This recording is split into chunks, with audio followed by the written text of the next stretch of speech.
Hi guys, in front of me is OPPO Reno13 FS and let me show you how to perform a soft reset.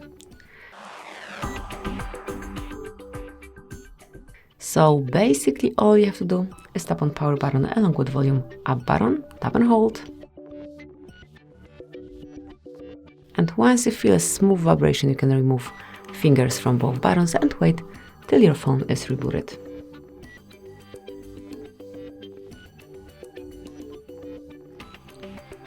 If it doesn't reboot, just tap on power button again.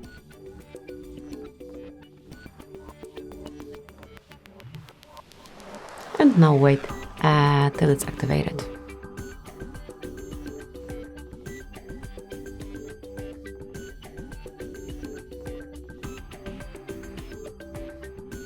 Now draw an unlock pattern if you have one. And that's it, that will be all. Thank you for watching, please subscribe our channel and leave the thumbs up.